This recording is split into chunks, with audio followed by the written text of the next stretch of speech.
Ladies and gentlemen, boys and girls, children of all ages, it's a very solemn day. We come to you. Today being January 29th, 2022.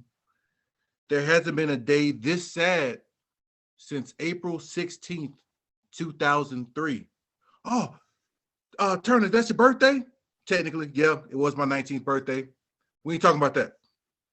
April 16th, 2003 was the day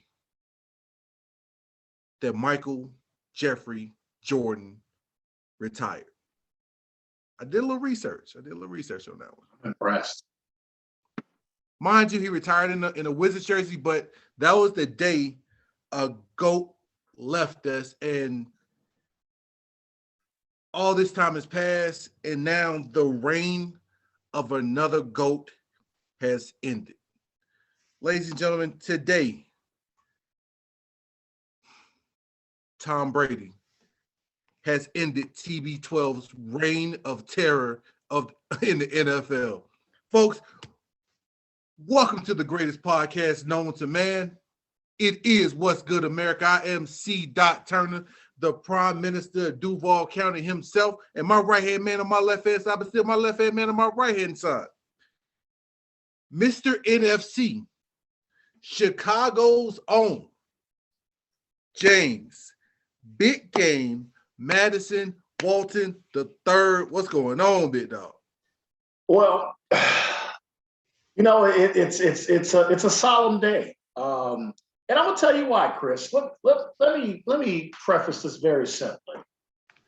I was, minding my business, watching SEC Story, watching the Book of Manning. It was on Disney Plus. It's a good one for you. I mean, it does a lot for you. You definitely appreciate the Manning family, but you appreciate the type of man Archie was, and you being a dad and me having visions of being a father, you just hope that you could be, that type of father to your kids. Right. So, a couple tears, emotional. My wife comes out from her office and she is literally in tears. And she's like, babe, I don't know how to deal with this. Tom Brady's gone. Like, this is it. She's like, I was not ready. She literally came and laid on my chest for 5 minutes and I held her. And I felt everything she felt. Because I remember 1998. And I knew what 1998 did to me as a 15-year-old kid when he walked away the second time, when I'm talking about the GOAT of GOATs. I felt that. That was a day that changed me. Like, that was a day where it was like, man, it's almost like your childhood, for some reason, that was the event all of a sudden, like, to me, where it's like, well, now it's time to start the legacy of who's James Walton. Like, the innocence is over. Listen, there's really not any type of what do we think, we just, hadn't had a chance to watch Man in the Arena. So me and Callie watched the first episode. We'll probably be just kind of plugging them through the next, tonight, Yeah, so will I. After the Royal Rumble, we'll see if she's still awake by then. The Royal Rumble's on pause. Don't judge me, America. That takes precedent.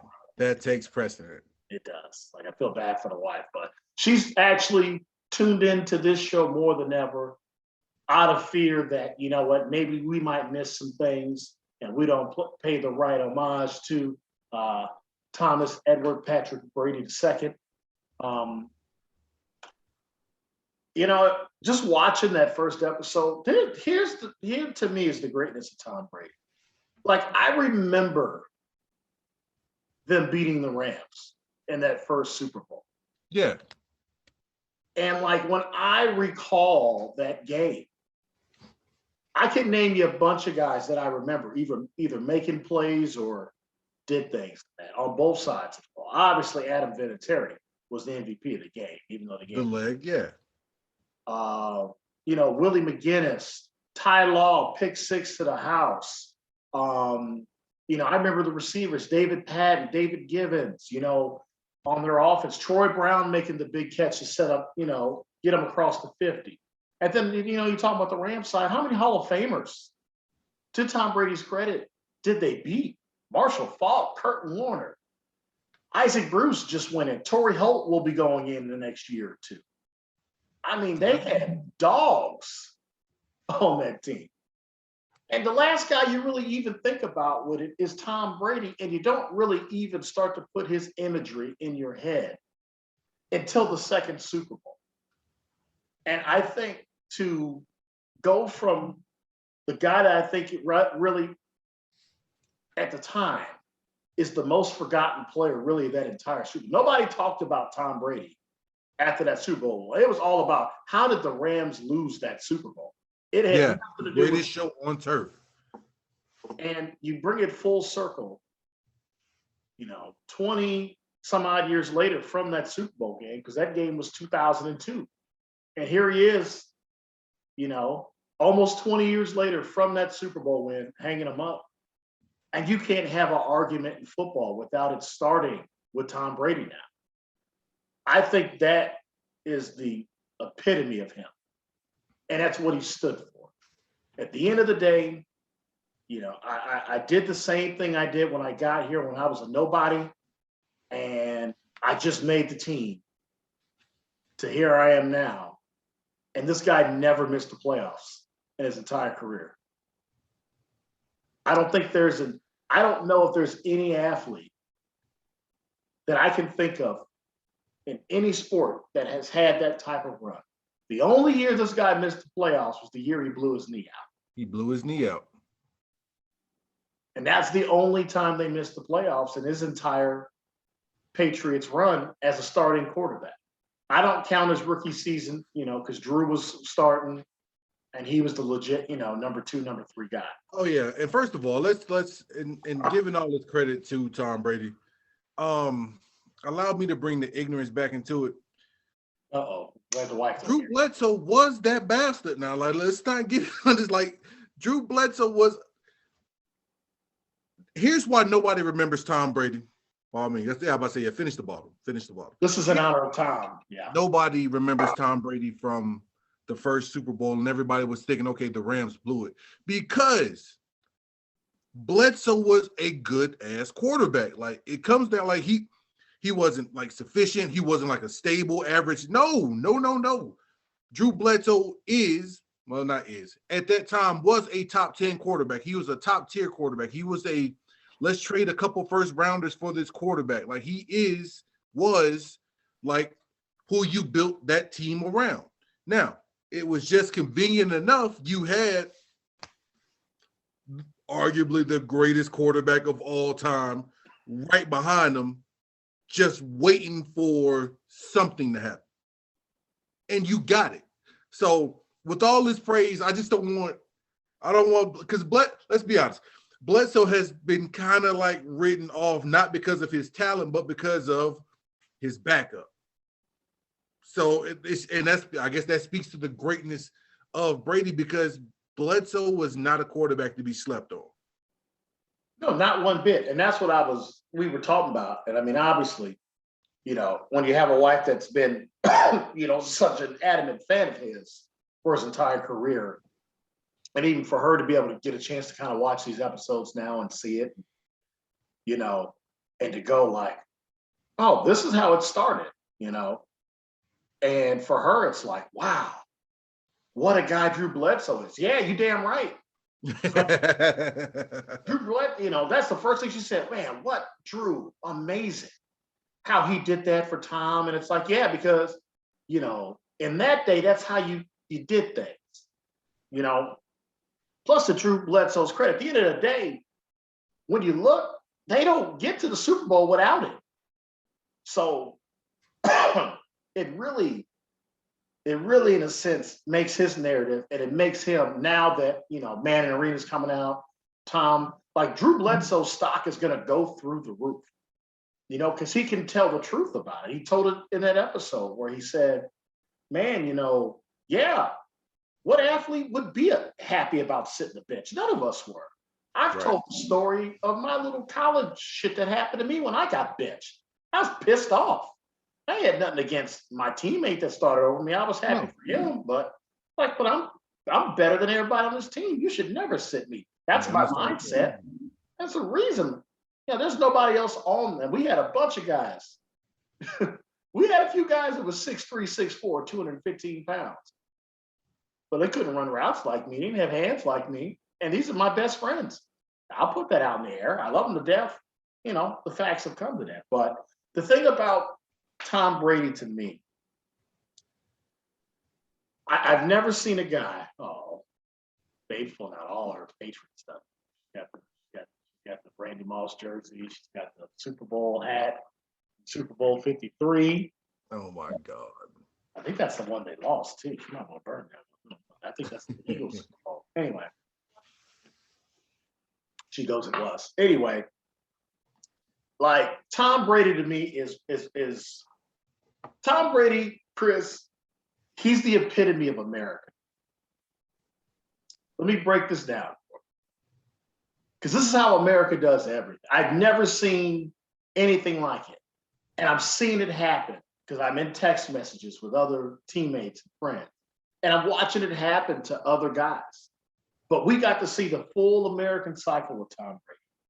Those first 5 years, man, look at this wholesome guy from California. Good looking guy.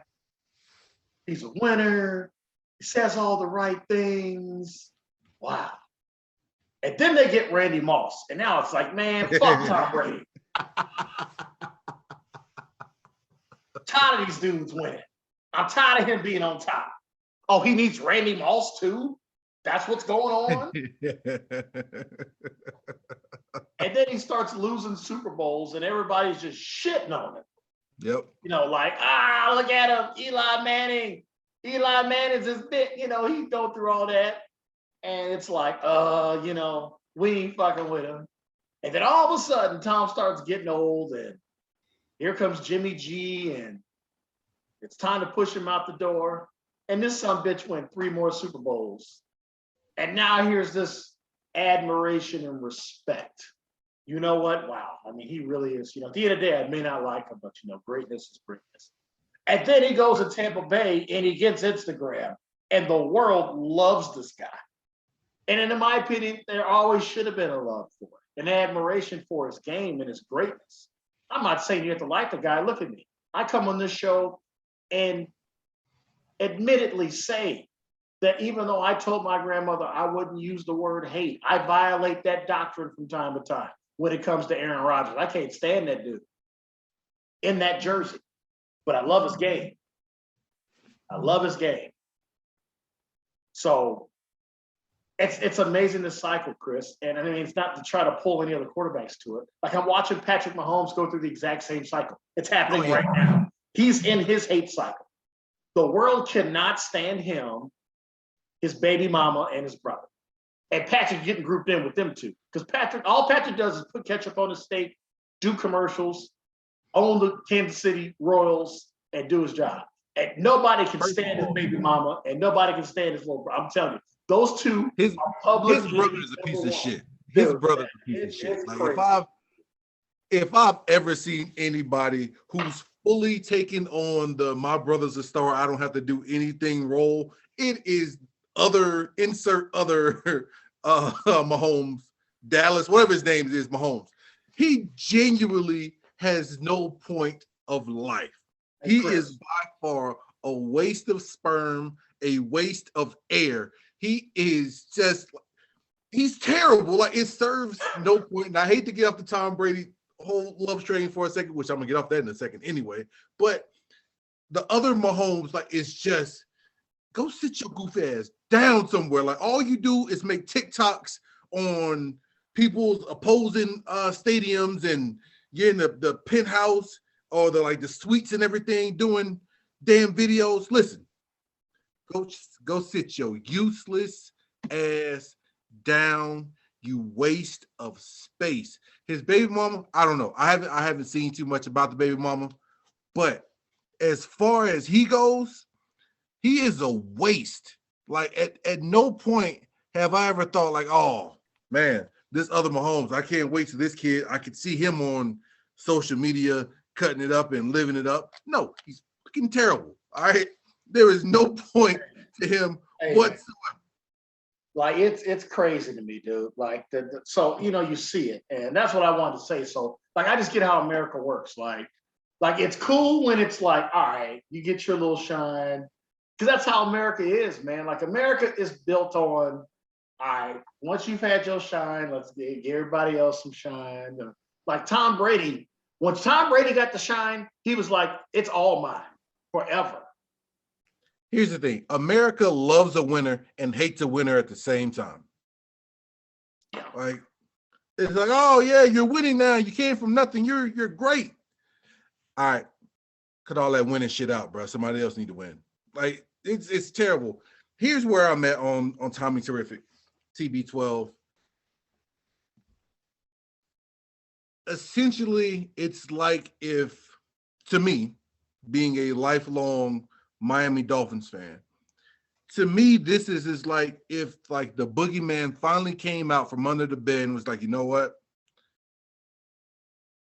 Get some sleep. I'm done. Because for years, this man has obliterated my playoff hopes.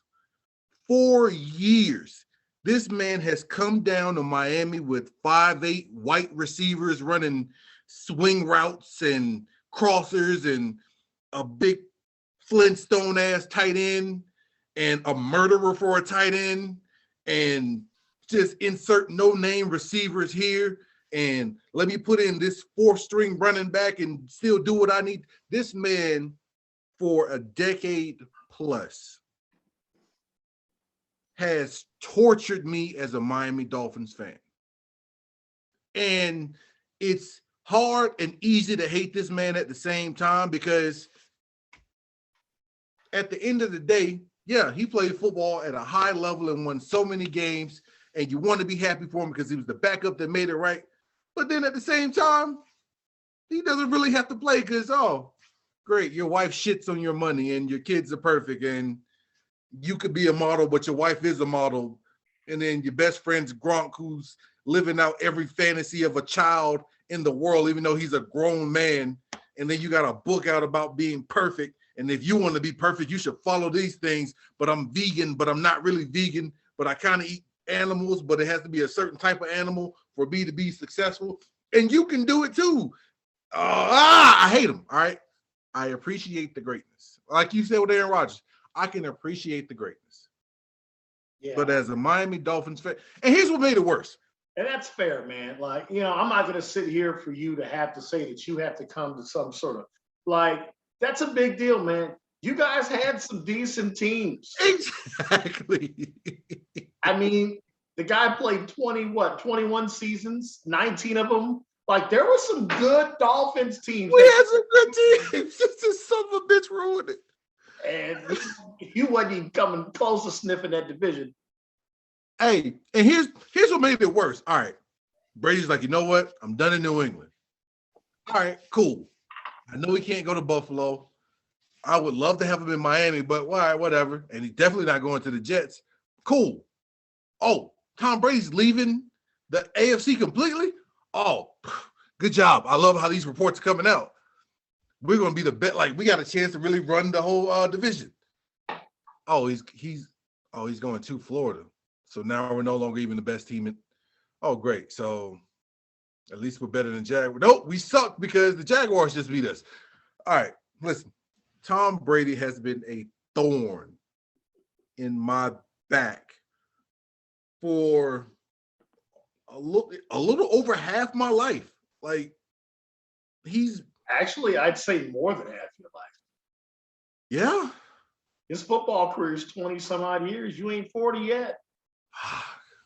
So a little over half my life, this man and the evil empire, which is the Patriots, and the Dark Lord, which is Belichick, and whoever the owner is, I can't think of his name at the time.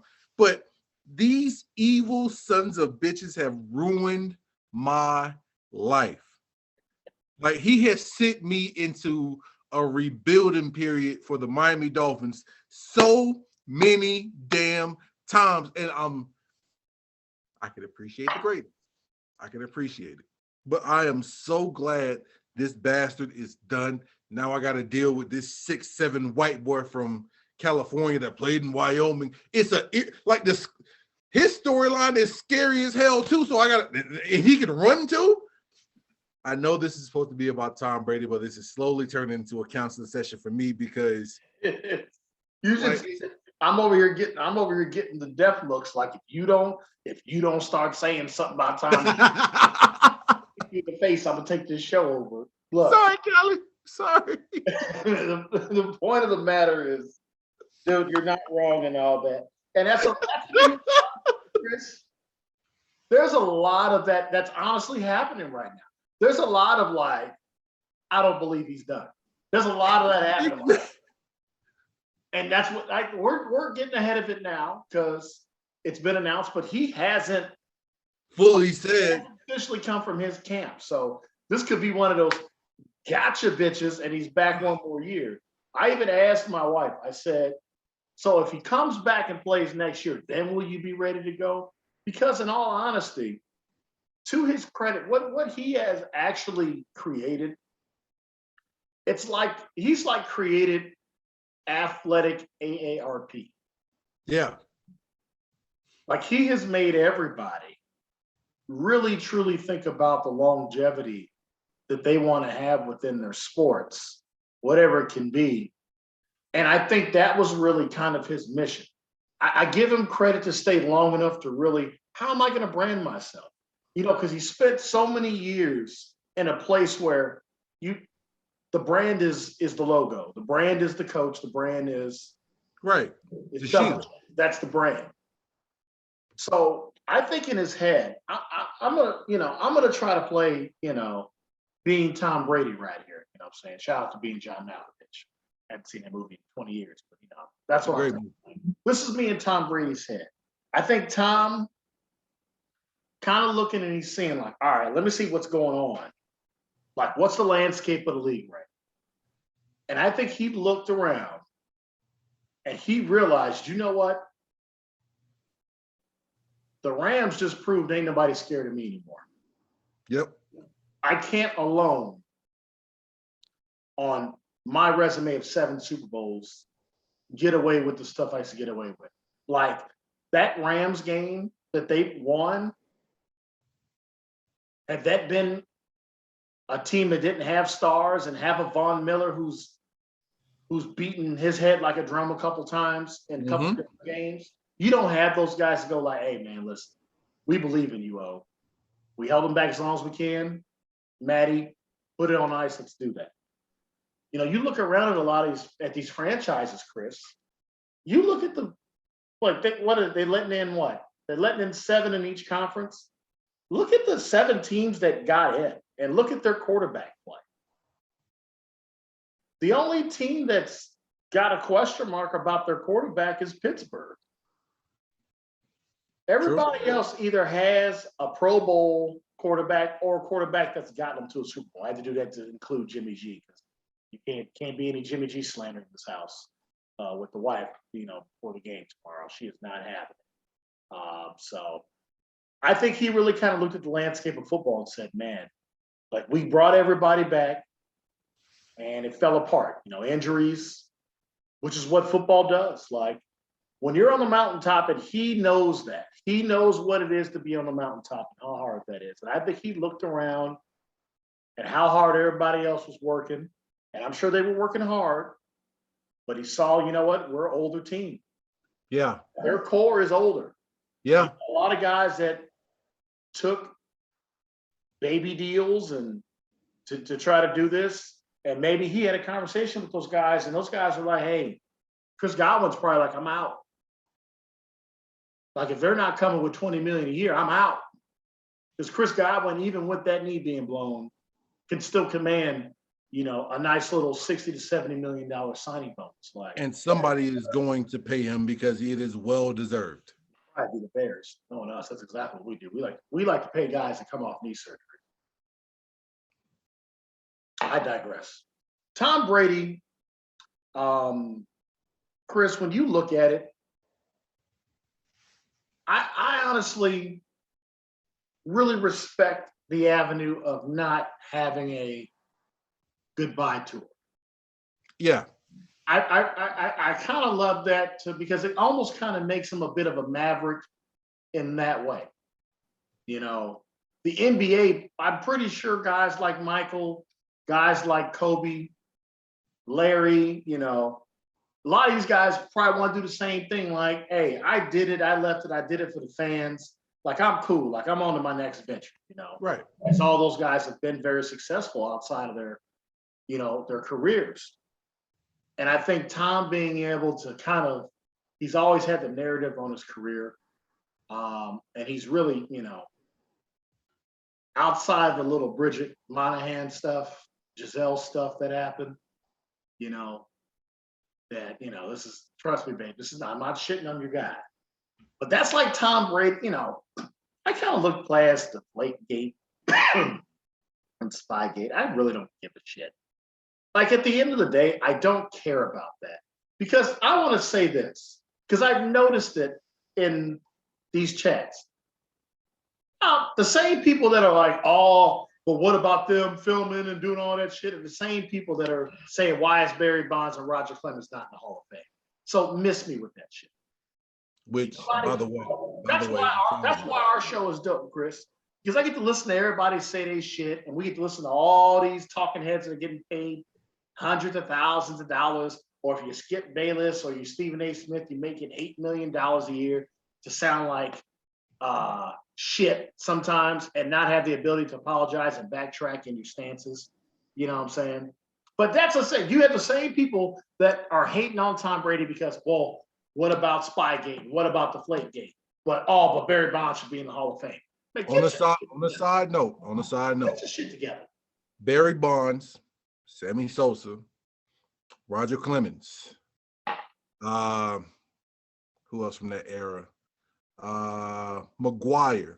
Even I'll go Canseco. Oh, here you go. I mean, you're talking about Alex Rodriguez, who just had his first year of eligibility. A-Rod. These guys, I don't give a damn if you got to put an asterisk, if you got to put all their accomplishments and then a little blurb next to their plaque. At the end of the day, you got to be able to see that ball to hit that ball. And last time I checked, and not getting back to my personal life or anything like that, but even when you take that stuff, you still have to work at your craft. At the end of the day, regardless of how much HGH you take, how much P you take, how much T you take, it doesn't matter. You still got to be able to see that 98-mile-an-hour cutter coming at you. Like, you still got to see that four seam coming at you. And when it comes to Roger Clemens, at the same time, if he took him, didn't. I'm sure he did, whatever. It's the steroid era. At the end of the day, you still got to be able to focus and find and pinpoint where that ball is supposed to be. So regardless, and honestly, let's call a spade. You need to put him in the Hall of Fame because the steroid era was the most successful era of baseball. And it's not even close. I agree. I 100% agree. So that really missed me about any type of just talking heads. Yeah. People that are talking about Tom Brady. Because the same people are saying put Barry Bonds in. Cheating ass, did it ass. They're like, no. Tom Brady, more than anybody, has proved the narrative of this. If I'm on your team and you've got some talent, I can elevate that talent. Out of any athlete, maybe in the history of sport, nobody has done more with less than Tom Brady when you're talking about a superstar. That's a fact. Go look at those 3 Super Bowl teams in the early 2000s. Go look at the team that beat Seattle.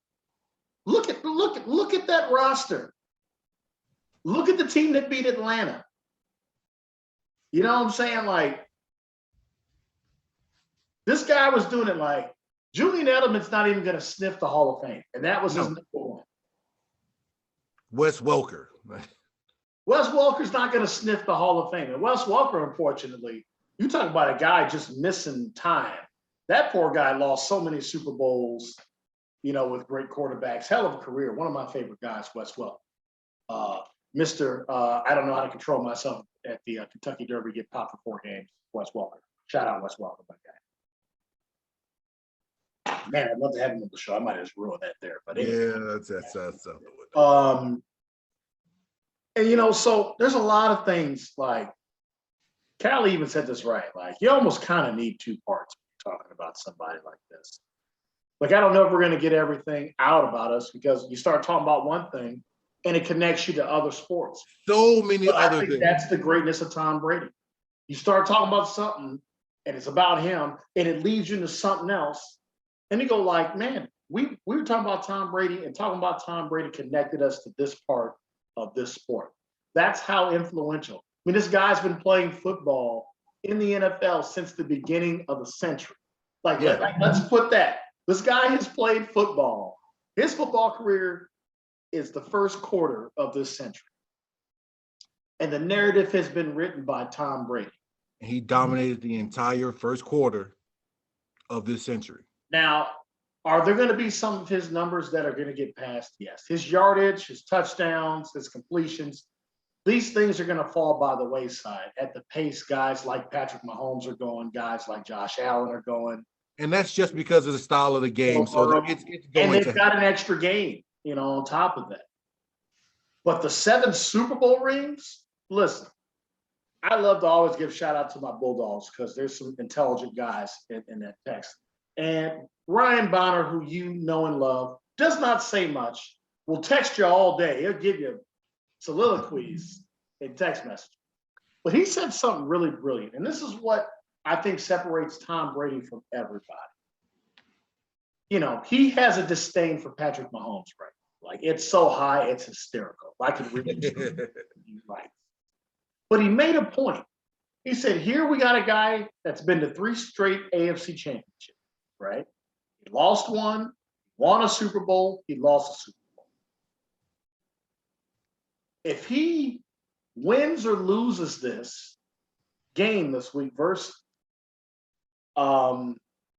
Cincinnati, and then or doesn't win the Super Bowl, whether it's San Francisco or the Rams, like look where he's at in his narrative. Yes, he's been to 3 Super Bowls in his first 5 years as a starter. Phenomenal. Right. But now we're talking about, is he on path to chase the GOAT of his position? Or is he on LeBron James' path? That's way too hard to say. Like, especially this early. Like, if he does not win this game, like, don't worry, America, we're going to do another show. Different, Chris might have the Marquette on because it looks good on him.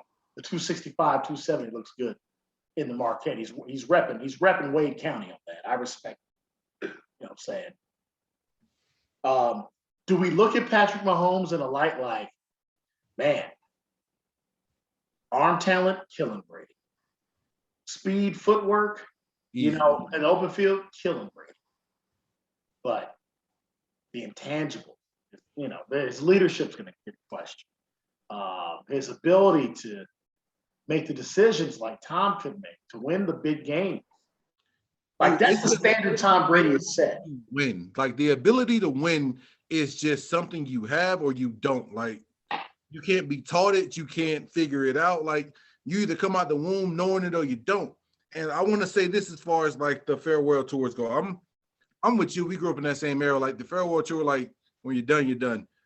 I want to say it was like my 12th grade year in the middle of like my super conceitedness of football. I remember like this cat who played, he played a couple years before I did and came back and was like, yeah, man, I'm done playing ball. Or I played overseas for a year or two, blah, blah, blah. Like, I'm hanging it up. Looked healthy enough, like no surgical scars, no limp, none of this. And he was like, well, dude, like, I'm gonna be honest with you. Like football, you get 2 choices. You either walk out too early or you walk out too late. So it is very, very, very rare that you get to walk out at the perfect time. My opinion. And in some of the pundits head, like Tom, like mind you, he had a fantastic year this year. He should have walked out on a dub though. Like, and that would have been the perfect bookend. The end. Let me go back to my $900 million wife. But you know why it actually works better in his favor? To walk out the way that to win the way that they wanted to be the 2 seed. And you look at it. At the end of the day, you're going to always look at that team and you're going to go, did he have everything? He walked out high because you're telling me, and this is what we said on this show a year ago, when they signed Antonio Brown and he had Gronkowski to go with Chris Godwin and Mike Evans, you can't stop 4 perennial Pro Bowl pass catchers. No. There is never in the history of the NFL where you have had 4 guys that have either been all pro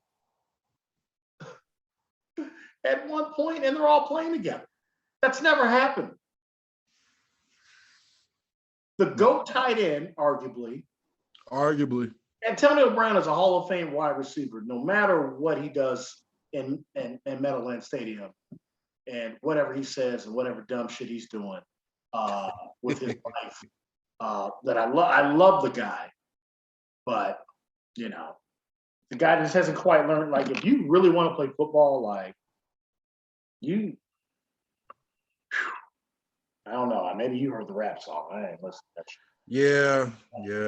Chris Godwin was an all-pro. Mike Evans is the only receiver in the history of the NFL to have 8 consecutive 1,000 yards. Jerry Rice needs shit. You're not stopping that. So Tom Brady walks out knowing that, you know what? Man, do I want to go through another offseason? Do I want to go through another year of Giselle giving me the cross eye? Like, that's what it's coming down to. Like, he walked out the right way. One, he walked out with his health. Right. He walked out knowing, like, did they beat the best version of Tom Brady's team? No. And they only beat us by 3. And I got the comeback. And I've got the Tom Brady fan club that's going to go, he should have won that game. There's always going to be the narrative of, well, AB didn't lose his mind. So Tom Brady is, you talk about a guy that has, like, waltzed around perfectly, like, ooh, man, that was not a good look the way he went out versus Tennessee. And then the rebound and land in Tampa and win the Super Bowl. Right. Walk up, and then here you are, you had the second best record. And you guys probably would have been number 1 had your whole team played together for the majority of the year. They were missing everybody all year. That team was never healthy the entire season. They were never healthy altogether. And that's not defending them, because at the end of the day, you got to show up on Sunday. You know, Willie Beeman, you know what I'm saying? He let us know on any given Sunday. Willie Beeman. Do it. You got to do it. But I think at the end of the day, with all of it, man, like, there should be some reverence, you know, when we're talking about this guy, because the fact of the matter is this, like, he just literally has done things, the 7 Super Bowls, the 10 Super Bowl appearances. There's only one guy right now that's on pace that can catch it. And that's who you're watching. Like, that's what he's done. He has set such a pedestal at that position. And what he's done is he's done great things for this upcoming generation, because they have to aim so high, which is beautiful, which is what I think is the greatness of the GOAT of GOATs. If I take a look, the GOAT of GOATs. But man, like, Chris, are we gonna see another quarterback playing 10 Super Bowls? Jesus Christ, dude. It's almost like we rehearsed this, because here's what I wanted to say. Because of how he set the bar and because of what he's done, how he played for the most part the right way and all this good stuff, and also because of how the game is changing. When Mike retired, who's going to be the next Jordan? Who's going to take over the league? All right, Kobe's the next Jordan. LeBron's going to be better than Jordan. Like, who's the next guy? You won't be able to do that with Tom Brady. Here's why. The stationary arm general quarterback may have just died today. And I disagree with that. And I'm glad, and me and you gonna have conversations about this. We're gonna have arguments about it, and that's what the show is based off of. But I don't think you're ever going to be able to compare anybody to Brady as far as athletic ability. Only thing you're going to be able to kind of combine or argue is Super Bowls, and that's it. Because the day and age quarterback right now, because Matthew Stafford got a little bit of will to him, a little bit, because he had to run for his life in Detroit for a better part of his NFL career. But most quarterbacks now really have the ability to get out the pocket, look first, then take off. Tom wasn't that guy, and that's definitely not a knock, because even like that, he got seven rings.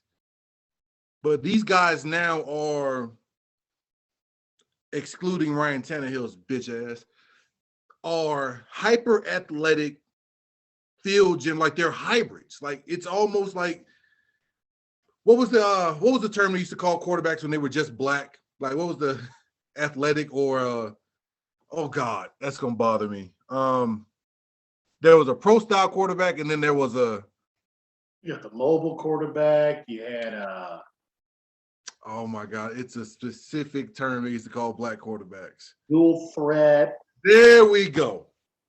A lot of guys now are quote unquote dual threats, which is usually just a term kind of saved to say, oh, that just means he's a black quarterback.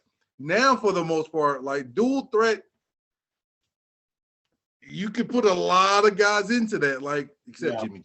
Like, but here's the argument against that, because at the end of the day, the four guys that are playing to be in the Super Bowl right now, right? don't get me wrong, one of them can run. Patrick Mahomes can run. Joe Burrow at times has shown he can get out, get it. We've seen Stafford do it. I've seen Jimmy G do it. Yeah. Where I've seen him go over the top, and but is that their game? Is their game option one, option two, pulling down? No. They're not. And at the end of the day, this game, man, that's where guys like Lamar Jackson, that's the next evolution.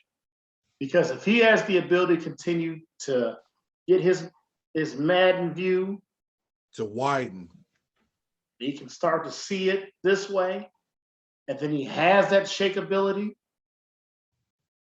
That's why Josh Allen and Patrick Mahomes are such scary guys. Justin Herbert's a phenomenal player that way, and they've got some talent, and they've got to figure out what to do with Mike Williams and get a little bit of help. And there's teams that are built like really, really good. But I mean, Tom Brady, he is, man. He's like the last samurai, man. Yeah. And when you really look at it, look at his draft class, man. Look at the guys that were in the league and guys that were drafted around. I mean, like, to kind of see, Ben as a guy he played against the majority of his career, and Ben kind of being the last of the Mohicans. And Phillip Rivers retiring, coming into this year. Eli Manning's been gone for a couple of years. Like Drew Brees retiring.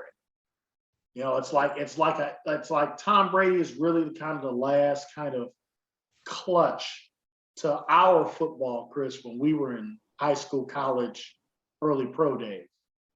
He's kind of the last touch of those 2000s. Remember, it's once he's gone, that shit's over. Like, this is all the era of the 2010.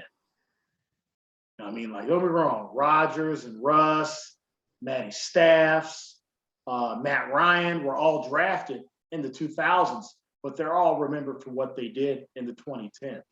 And that's as far as everybody's way back machine is going. You know what I mean? Like, nobody talks about Sean Alexander anymore.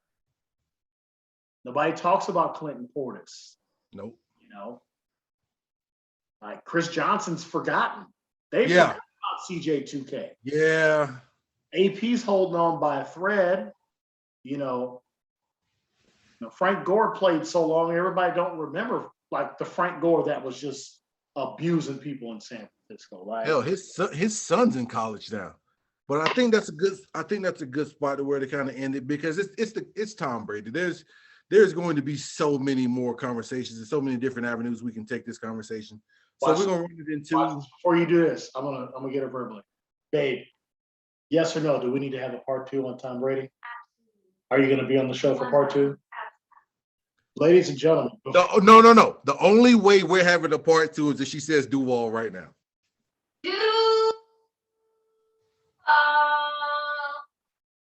KCT, you wouldn't be hating on Tom Brady if he went to Jacksonville instead of Tampa. Oh my God, I hate Tom Brady. You know what? And you know what I am going to do as well, too? In honor of my wife doing a part 2 and giving them their space. Babe, I want you to extend the invite to your older sister to see if she would like to be on What's Good America. You guys will be the first female guest that we've had on the show. Pundits. Let her know. You tell her, give us her schedule, what time we know she's East Coast. We work with East Coast all the time. But yeah, just wanted to get that out, Chris. I had a feeling that Callie was going to go in, and she's going to want her James Terry time. She's going to want her 2 hours. I'll tell you that right now. She's going to get in there. And me, once I unpause, she go, babe, you didn't stick up for Tom Brady like I thought she was going to stick up. Hey, in minutes, I'm pretty sure you're going to be connected to Tom Brady.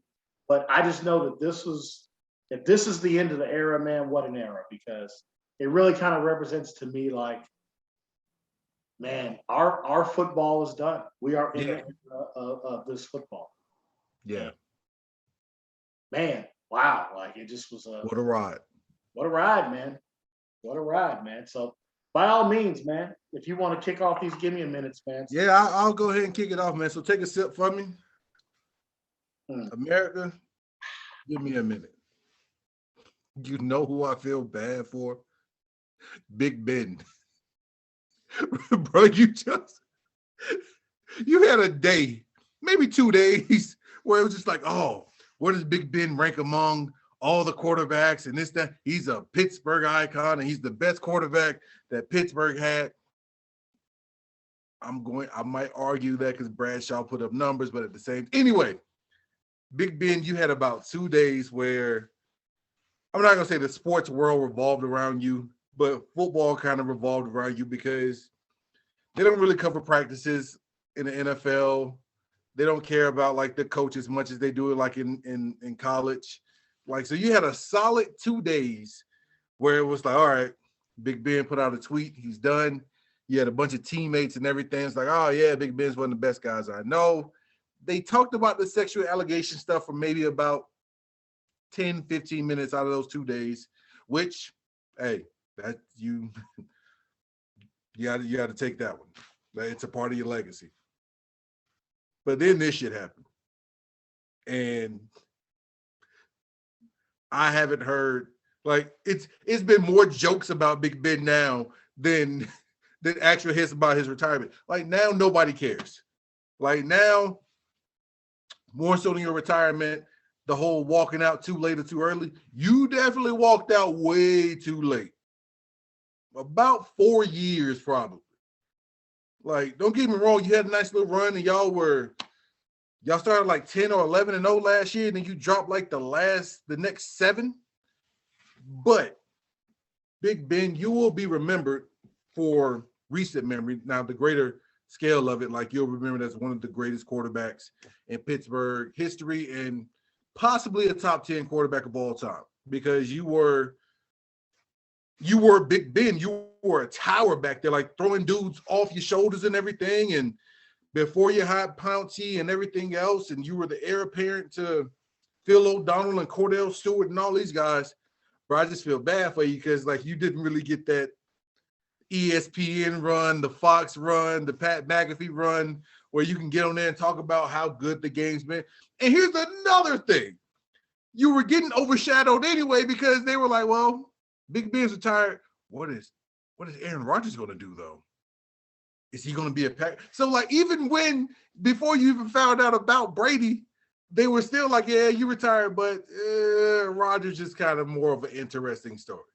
So with all that being said, Big Ben, I can appreciate you as a quarterback. You came down to Miami. Y'all whooped us a couple times too. That seems to be a theme of the show today. But I can appreciate Big Ben, the courageousness, like giving big dudes a hope that we can be quarterbacks and everything.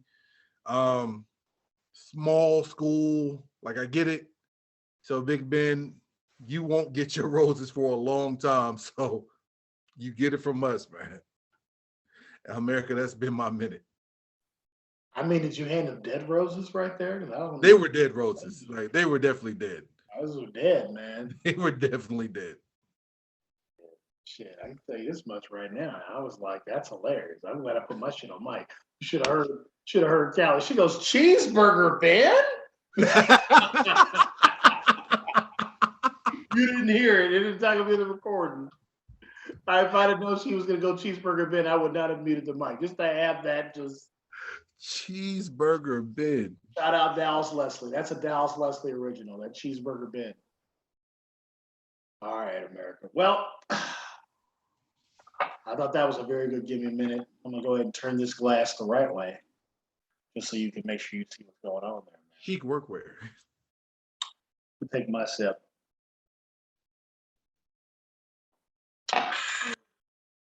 Halloween code TB12 for free sheet workwear all week. Well, America,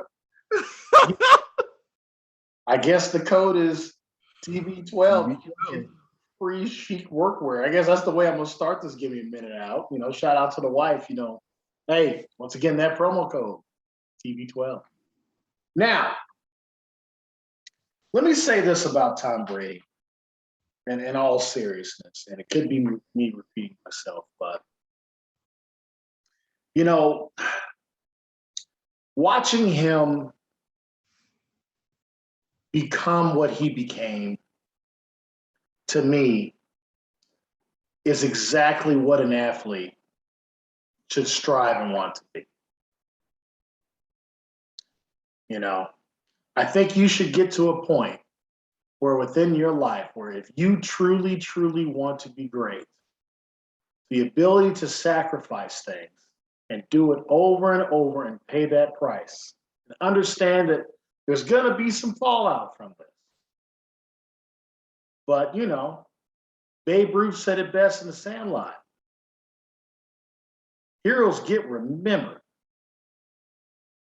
Legends never die. Tom Brady, you are the epitome of a legend. In so many ways, your influence over this game, over the culture, the sports culture. Now, obviously, you know, I got to be careful when I say the culture. I'm black. You know, I didn't mean that. You know, you ain't. I know, Chris. Make sure. Sports culture, and really what it truly really means to be a professional and do your job day in, day out. You know, I don't think there's a better example for the youth of that, especially in the game of football, than Tom Brady. And you can say everything you want about him. You know, yes, did he have the greatest coach on his side? No doubt about it. Were the times did he have players that were amazing? Yes, he did. But this is a guy that just showed up and played. This is a guy that took pay cuts for his entire 22-year career. That's why I'm saying he ain't like, when I say the culture, because we ain't taking pay cuts in the culture. Aaron Rodgers does it for the culture. Aaron Rodgers like, pay me my money. That's facts. But here's a guy that never got paid what he was deserved. You never saw Tom Brady signs a 5-year, $175 million year, because the deal that Mahomes got, Tom Brady should have gotten that deal twice with the way he was putting teams in the Super Bowl. So I would say this to all the little Americans that are watching this show when they shouldn't be, but the way that we have been dropping F-bombs left and right. Sorry, Mom, and sorry, Mama, Sharon. If you want to learn how to work, if you want to learn how to be great at your craft, follow his words and listen to him. I'm not saying you've got to go all vegan. You ain't got to do all that. but his attention to detail is what made him great. And those are things that I learned from my GOAT. It gave me the opportunities to have any success. It was detail. It was understanding like, hey, you know what?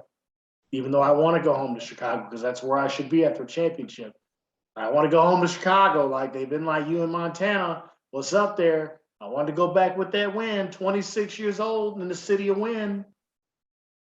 Nope. What would Tom Brady do? I celebrated for a week. A lot of alcohol was free. Thank you, Billings. My black ass was in the gym trying to get to the league. And that's what Tom Brady represented. What was his famous saying, Chris and Callie? What was Tom Brady's favorite ring? The next one. Thanks, Ben. That's the mentality you're supposed to have if you want to be the premier athlete. If you want to be the guy or the girl, it's great to win one. Trust me, when we won in 09, I loved every minute of the day. Listen, outside of my wedding day and whenever my children are born, that 09 day is going to be a top 10 day the rest of my life. Nothing will ever top that. We had a great party in 10. We had a ball in 10, but 9 was special. Like it felt like the whole city was with us, Chris, that night. Because, Because they were. They were with us, man.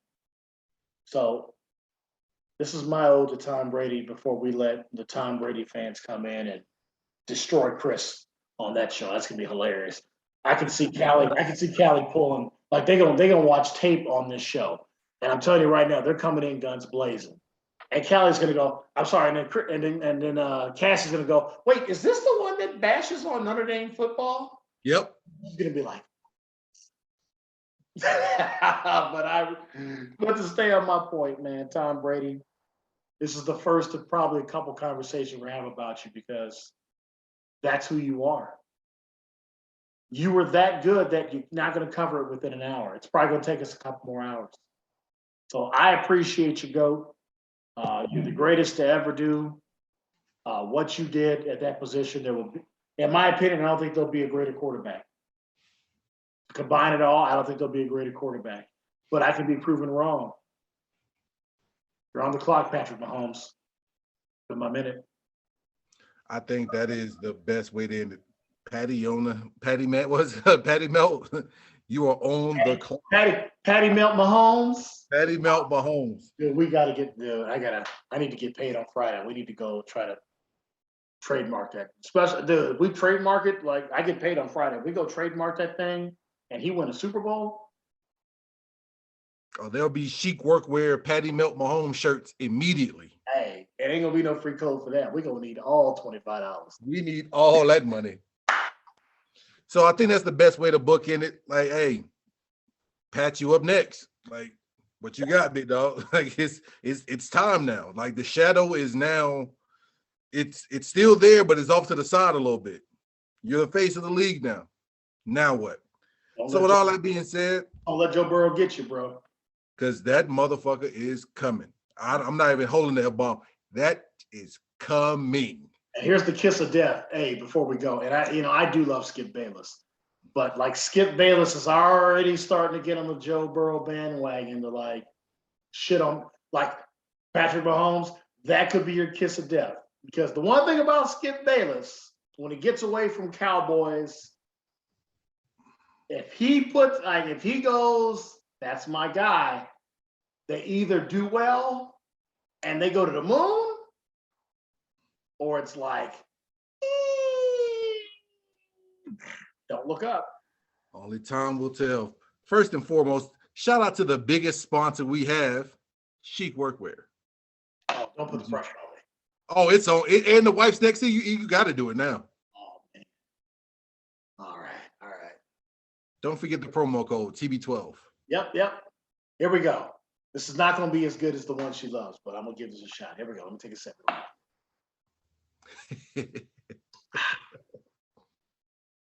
Chic Workwear. You know we got it, and this is what we do. Now that wasn't good. Chic Workwear.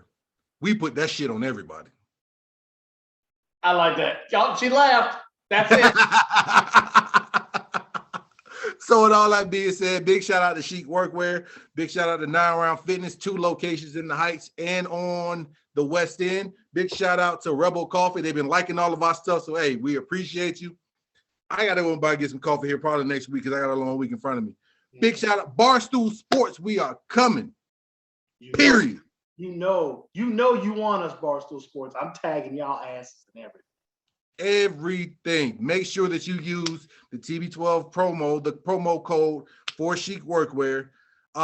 With all that being said, shout out to the GOAT. Like, it's been a fantastic career. I don't think you couldn't write that man's career any better than what it's been. So the reels, the chills, the cheers, the boos. Thanks for it all, man. Like, I don't think there'll ever be another guy like him. No.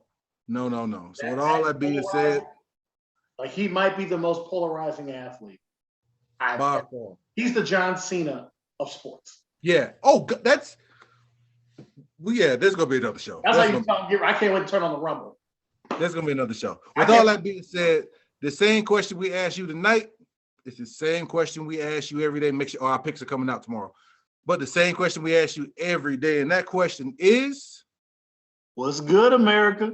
What's good, America?